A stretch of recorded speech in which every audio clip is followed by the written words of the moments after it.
بسم اللہ الرحمن الرحیم۔ السلام علیکم۔ میرے چینل سائرہ کی کہانیوں میں خوش آمدید۔ آج میں آپ کے لیے ایک سچی اور سبق آموز کہانی لے کر حاضر ہوئی ہوں۔ دوستو، اگر آپ میرے چینل پر نئے ہیں تو میرے چینل کو سبسکرائب کر لیں اور کہانی پسند آئے تو لائک اور شیئر ضرور کریں۔ تو چلیں کہانی کی طرف آتے ہیں۔ ہماری زندگی میں نہ جانے کتنے ہی انوکھے، عجیب و غریب اور پراسرار واقعات رونما ہوتے رہتے ہیں۔ آج میں آپ کو جو سچی کہانی سناؤں گی وہ میری آنکھوں دیکھی ہے۔ یہ عرصہ 15 سال پہلے کا واقعہ ہے۔ ہم 8 بہنیں تھیں جن میں سے ایک کا انتقال ہو گیا اور اب ہم 7 بہنیں اور 2 بھائی ہیں۔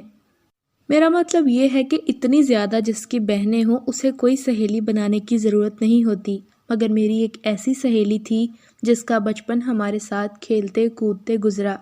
آپ اسے میری سب سے اچھی دوست کہہ سکتے ہیں۔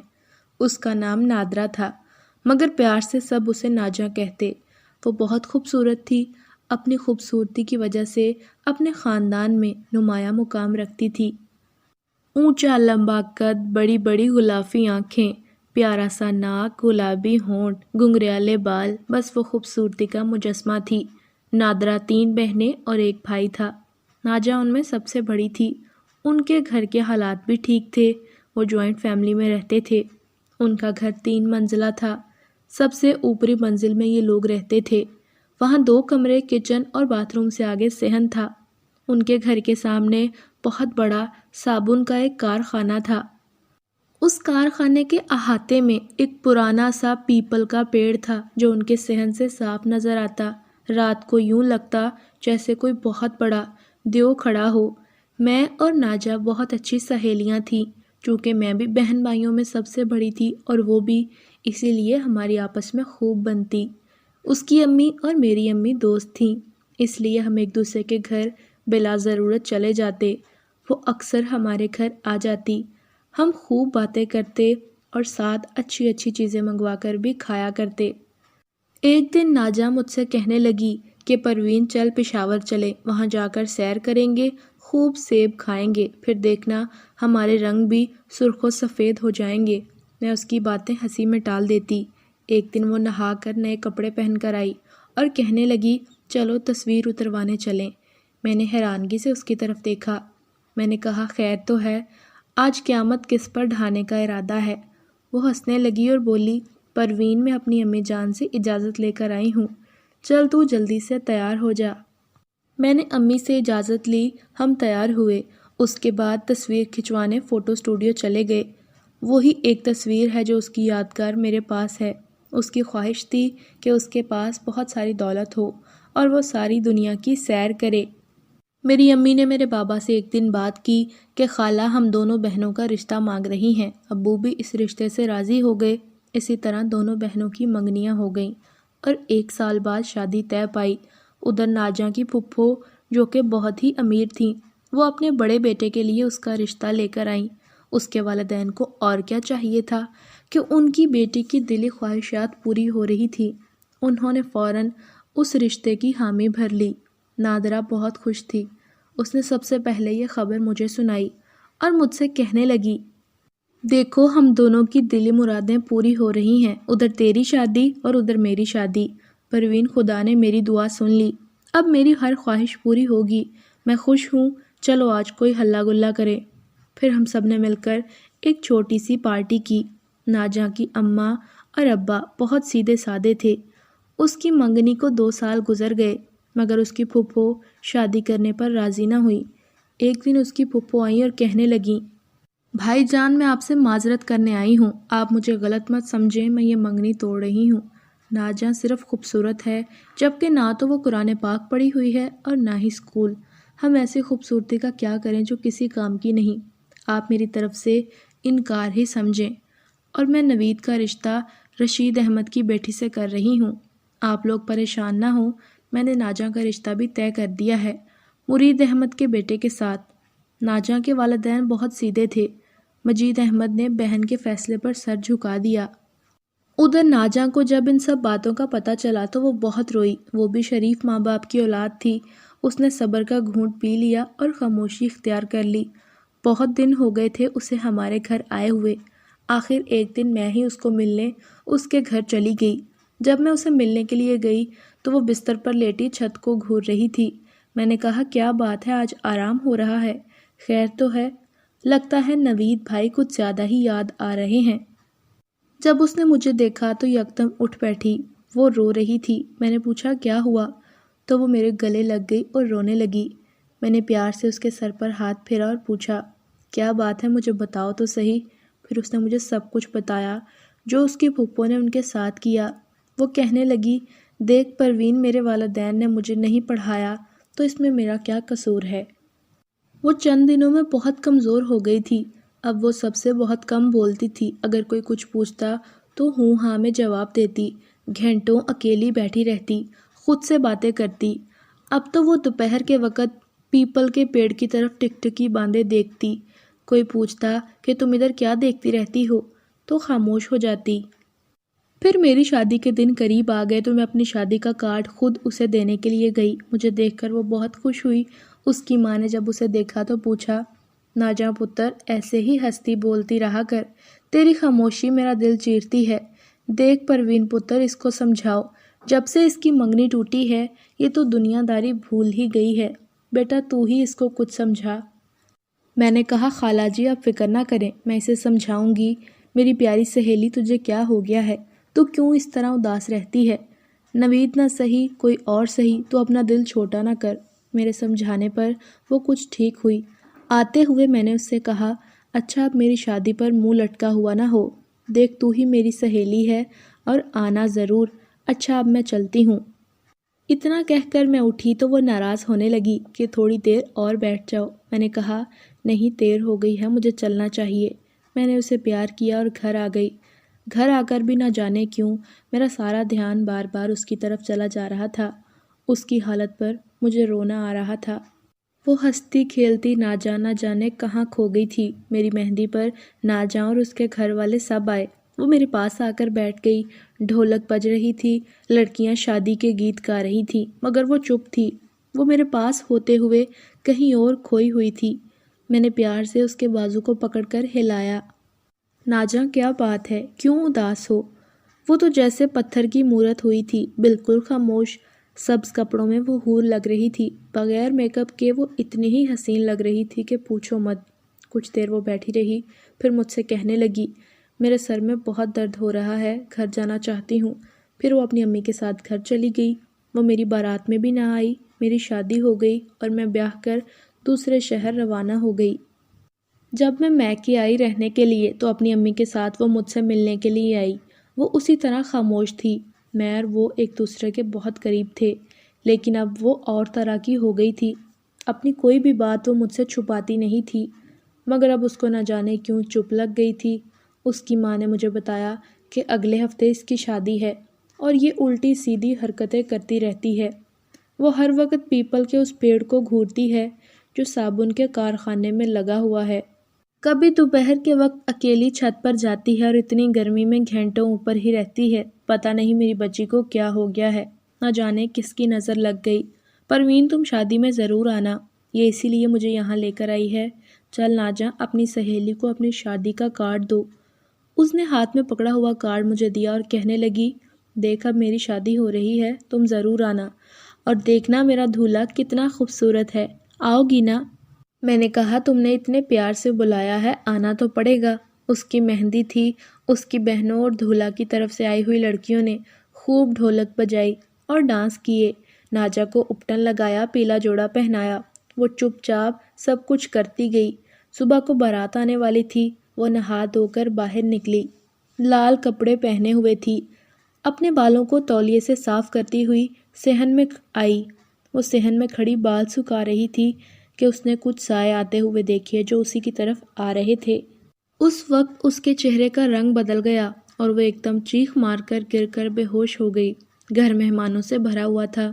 اس کو اس طرح گرتے ہوئے دیکھ کر سب لوگ بھاگتے ہوئے آئے۔ وہ بے سدھ پڑی تھی۔ اس کو اٹھا کر اندر لے گئے، بیڈ پر لٹایا، ڈاکٹر کو بلا کر لائے۔ اس نے اس کو چیک کیا، انجیکشن لگایا۔ اس کی ماں نے ڈاکٹر سے پوچھا کہ اسے کیا ہوا ہے، تو ڈاکٹر نے بتایا کہ بس کمزوری سے چکر آ گیا تھا، میں نے انجیکشن لگا دیا ہے، فکر والی کوئی بات نہیں۔ پھر تھوڑی دیر بعد اسے ہوش آ گیا۔ اب وہ پہلے سے کافی بہتر لگ رہی تھی۔ اسے دلہن بنایا گیا۔ وہ پہلے کی نسبت زیادہ حسین لگ رہی تھی۔ دلہن بن کے اس کے حسن کو 4 چاند لگ گئے تھے۔ خوبصورت تو وہ پہلے ہی بہت تھی، مگر اب تو حور لگ رہی تھی۔ میں اس کے پاس جا کر بیٹھ گئی۔ اب وہ سب کو دیکھ دیکھ کر مسکرا رہی تھی، کبھی اونچی آواز سے خود ہی ہنسنا شروع ہو جاتی۔ میں دیکھ رہی تھی کہ وہ کچھ پاگلوں جیسی حرکتیں کر رہی ہے اور ایسے بیٹھی تھی جیسے اس کی شادی نہیں ہو رہی، کسی اور کی ہے اور وہ ان کے گھر میں مہمان آئی ہو۔ میں نے پیار سے کہا، ناجاں کیا کر رہی ہو؟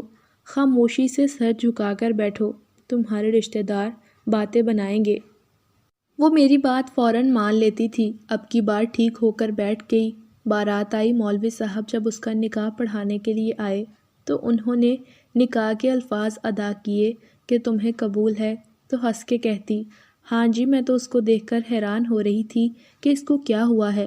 میری سہیلی ایسی تو نہ تھی، مجھے کچھ گڑبڑ لگ رہی تھی کیونکہ ناجاں اپنے حواسوں میں نہ تھی۔ اس کا نکاح ہو گیا۔ نکاح کے بعد وہ کچھ الجھی سی تھی۔ پھر اس کی رخصتی ہو گئی اور جب اسے اس کے کمرے میں لا کر بٹھایا گیا تو وہ سارے کمرے کا جائزہ لینے لگی۔ تھوڑی دیر بعد دلہا بھی آ گیا۔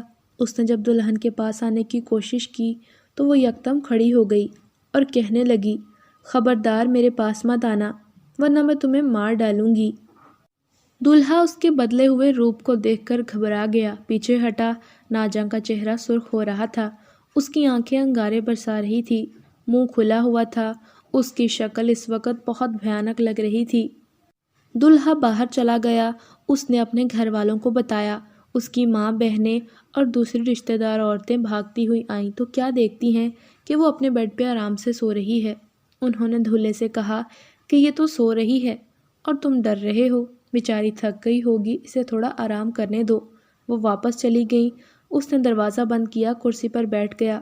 ناجاں بے سدھ پڑی ہوئی سو رہی تھی، جبکہ اس کا دولہا اسے دور سے ہی دیکھ رہا تھا۔ ابھی کچھ دیر پہلے جو اتنی خوفناک لگ رہی تھی وہ اب دنیا کی سب سے خوبصورت عورت تھی۔ اس کا دل چاہا کہ قریب جا کر اسے دیکھے۔ ابھی وہ اٹھا ہی تھا کہ ناجاں اٹھ بیٹھی اور کہنے لگی، میں نے تم سے کہا تھا نا میرے قریب نہ آنا۔ دولہا سمجھ گیا کہ ضرور کوئی بات ہے، ناجاں میں ضرور کوئی جن بولتا ہے۔ اس نے آیات قرآنی پڑھنا شروع کی اور ایک کونے میں جا کر بیٹھ گیا۔ وہ لیٹ گئی اور وہ وہیں دولہا بیٹھا بیٹھا سو گیا۔ اگلی صبح ولیمہ تھا۔ دولہا تو دلہن کے پاس تک نہ آیا تھا۔ اس نے اپنی ماں کو رات والی بات بتائی تو وہ بھی بہت پریشان ہوئی اور کہنے لگی، آنے دو اس کے گھر والوں کو، ان سے بات کروں گی۔ پھر جب نادرا کے گھر والے اس کو لینے آئے تو دولہے کی ماں نے کہا، بہن نادرا میں جن آئے ہوئے ہیں۔ وہ تو دولہے کو دیکھ کر آگ بگولا ہو جاتی ہے۔ ساری رات میرا بیٹا بیچارہ ایک کونے میں بیٹھا رہا ہے۔ جاؤ جا کر اپنی بیٹی سے پوچھو کہ اس کو کیا ہوا ہے۔ ناجاں کی ماں آتے ہی یہ سب باتیں سن کر پریشان ہو گئی اور اپنی بیٹی سے پوچھا، تمہیں کیا ہوا تھا؟ تم کیوں رات بھر اپنے دولہا سے ناراض رہی؟ وہ کہنے لگی، یہ مجھے اچھا نہیں لگتا، میری جس سے شادی ہوئی ہے مجھے وہ اچھا لگتا ہے۔ تم لوگوں نے مجھے یہاں کیوں بھیجا؟ مجھے گھر واپس لے چلو ورنہ میں بھاگ جاؤں گی۔ اس کی ماں نے پیار سے اس کے سر پر ہاتھ پھیرا اور کہا، دیکھ پتر، تیری شادی تو ہم نے آصف سے کی ہے اور وہ تیرے ساتھ ہے، تجھے اور کس کے پاس جانا ہے؟ وہ کہنے لگی، نہیں میرا اس سے نکاح نہیں ہوا، وہ تو کوئی اور ہے۔ اس کی ماں نے کہا، چپ ہو جا، گھر جا کر بات کریں گے۔ دولہے کی ماں نے ناجاں کی امی سے کہا، مجھے تو لگتا ہے اس پر آسیب ہے، آپ کسی عامل کو دکھائیے۔ جب گھر واپس آئے تو اس کی ماں نے اس کے باپ سے کہا۔ اس کے باپ نے کہا، اچھا میں کسی سے بات کرتا ہوں، میں صرف بارات پر گئی تھی، ولیمے پر نہ جا سکی۔ صبح کے 6 بجے تھے، ہمارے گھر کا دروازہ کوئی زور زور سے بجائے جا رہا تھا۔ ہم سب دروازے کے شور سے اٹھ بیٹھے۔ بابا جان نے کہا کہ اس وقت کون ہو سکتا ہے؟ انہوں نے جلدی سے دروازہ کھولا تو وہاں ناجاں کے ابا کھڑے تھے۔ وہ بہت پریشان دکھائی دے رہے تھے۔ بابا نے پوچھا، کیا بات ہے؟ خیر تو ہے اتنی صبح صبح؟ ناجاں کے ابا نے کہا کہ ناجاں آپ کے گھر تو نہیں آئی؟ ابا نے کہا، نہیں، خیر تو ہے، آپ اندر تو آئیں۔ میں اور امی بھی ادھر ہی چلے آئے۔ میں نے کہا، چچا جان کیا بات ہے، آپ کیوں اتنے پریشان ہیں؟ تو کہنے لگے، بیٹے میں ناجاں کا پتہ کرنے آیا ہوں، وہ گھر سے کہیں چلی گئی ہے۔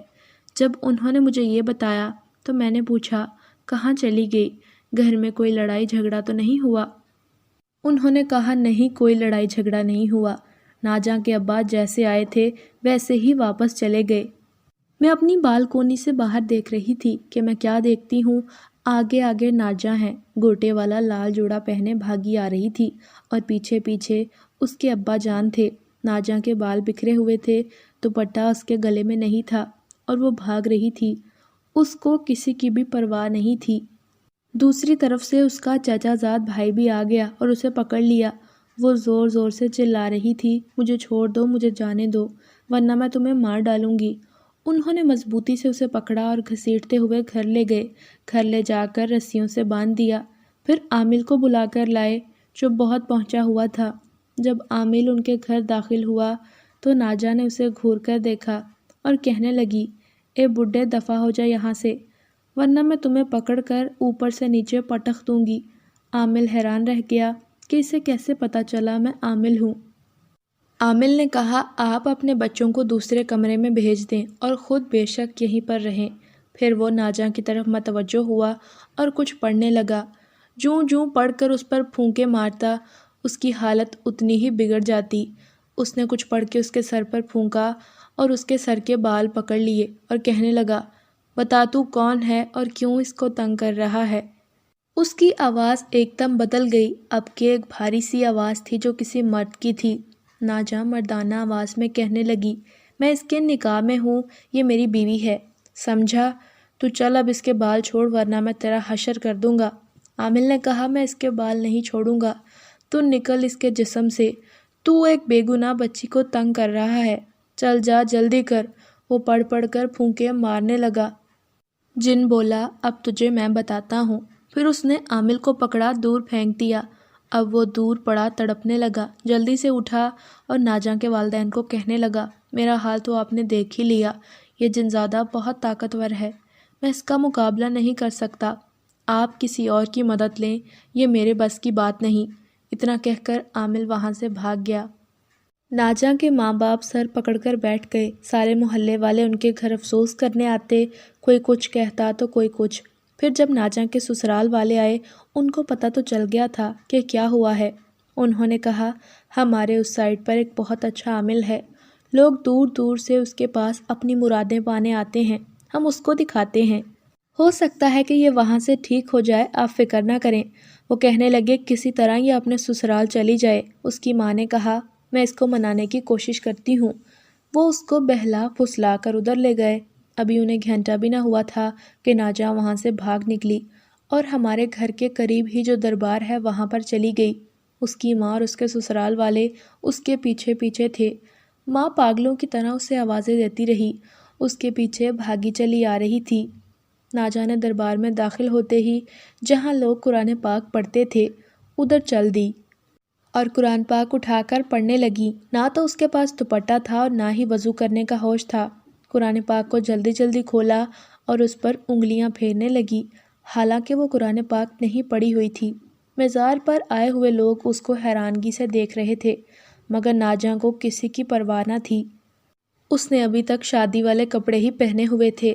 اس کی ماں آئی اور روتے ہوئے کہنے لگی، پتر قرآن پاک تو پڑھی نہیں ہے، پھر کیوں قرآن پاک بغیر وضو کیے پکڑا ہوا ہے؟ چل شاباش، اس کو رکھ اور آ گھر چلیں۔ تو وہ بڑی معصومیت سے اپنی ماں کو کہنے لگی، اماں تھوڑا سا رہ گیا ہے، تو بیٹھ، پھر میں چلتی ہوں۔ ماں وہیں پر بیٹھی روتی رہی۔ آخر روتی کیوں نہ، جس کی جوان بیٹی پاگل ہو جائے تو اس کے لیے قیامت سے کم نہیں۔ ناجاں کے سسرال والے چاہتے تھے کہ وہ ٹھیک ہو جائے اور وہ اسے واپس لے جائیں، مگر وہ تو ادھر جانے کے لیے تیار نہ تھی۔ آخر ان کے لڑکے کی زندگی کا معاملہ تھا۔ جب انہوں نے دیکھا کہ اب یہ لڑکی ٹھیک نہیں ہوگی تو انہوں نے طلاق بھیج دی۔ اس کے والدین کو اس بات کا بہت دکھ ہوا، کیونکہ ابھی تو ان کی 2 اور بیٹیاں جوان تھیں، کیا بنے گا ان کا؟ اس کی ماں نماز پڑھ کر روتی، دعا کرتی، پروردگار تو ہی کرم کرنے والا ہے، ہم تو تیرے گناہ گار بندے ہیں، تو ہم پر اپنا کرم فرما، میری دوسری بچیوں کا کیا بنے گا؟ انہوں نے ناجاں کو ہر جگہ دکھایا، مگر اس کی حالت دن بدن بگڑتی گئی۔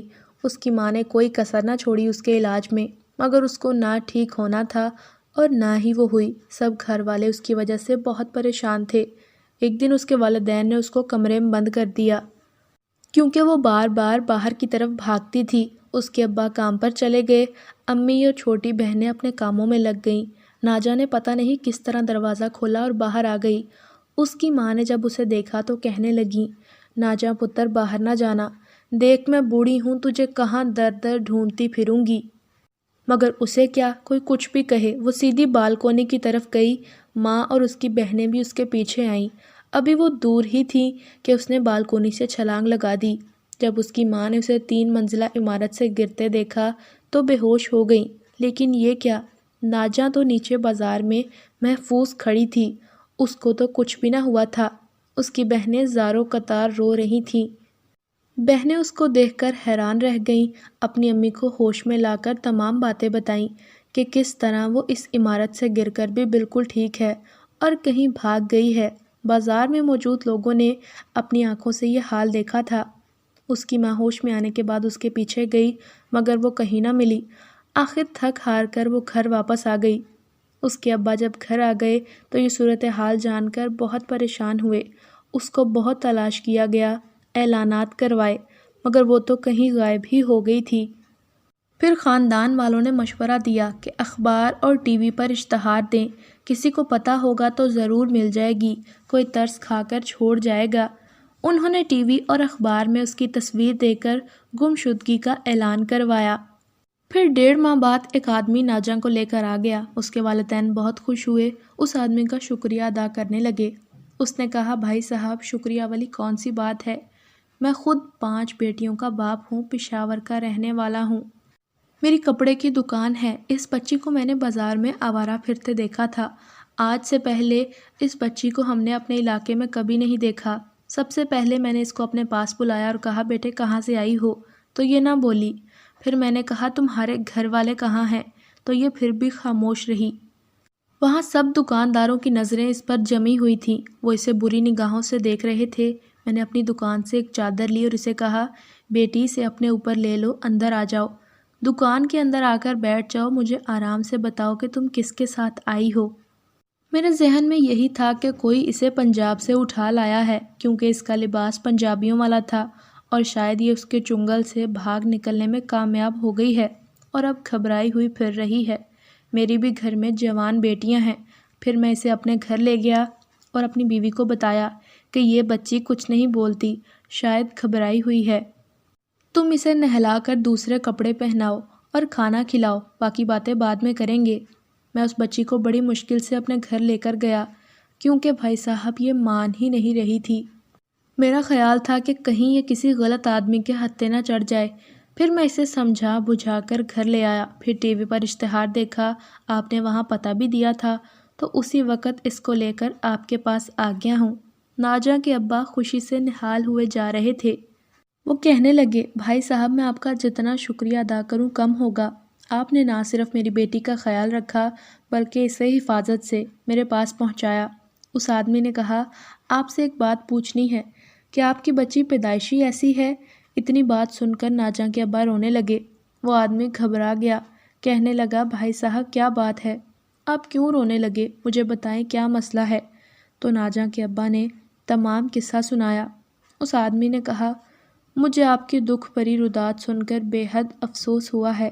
یہ بچی جتنا عرصہ ہمارے پاس رہی ہے، اس نے کسی سے کوئی بات نہیں کی، مگر اپنے آپ سے یہ ہر وقت باتیں کرتی رہتی ہے، یوں باتیں کرتی ہے جیسے کوئی اس کے سامنے بیٹھا ہے، کبھی کبھی تو کہے لگا کے ہنستی ہے۔ بہرحال آپ کسی پہنچے ہوئے بزرگ سے رابطہ کریں، خدا بہتر کرے گا۔ گھر آ کر اس کی وہی پہلے والی روٹین تھی، ہر وقت پیپل کے پیڑ کی طرف منہ کر کے باتیں کرتی رہتی، کبھی اشارے کرتی۔ ایک دن وہ چھت پر کھڑی پیپل کی طرف منہ کر کے باتیں کر رہی تھی۔ اس کی ماں اس کو ڈھونڈتے ڈھونڈتے چھت پر آ گئی، وہ کسی کے ساتھ باتیں کر رہی تھی۔ اماں نے کہا، کیا بات ہے، کس سے باتیں کر رہی ہو؟ مجھے تو کوئی دکھائی نہیں دیتا۔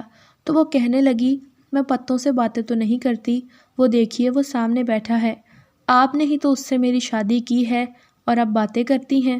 اس کی ماں سر پکڑ کر بیٹھ گئی۔ اے خدا، ہمارے کون سے گناہ کی اتنی کڑی سزا مل رہی ہے، پروردگار معاف کر دے ہمیں اور میری بیٹی کو ٹھیک کر دے۔ وہ جس بزرگ کے پاس گئے، انہوں نے اپنے طریقے سے اسے ٹھیک کرنے کی کوشش کی، مگر اس نے نہ تو ٹھیک ہونا تھا اور نہ وہ ہوئی۔ وقت گزرتا گیا، ناجاں کو پاگل ہوئے 3-4 سال بیت گئے۔ اب انہوں نے اس کو اس کے حال پر چھوڑ دیا۔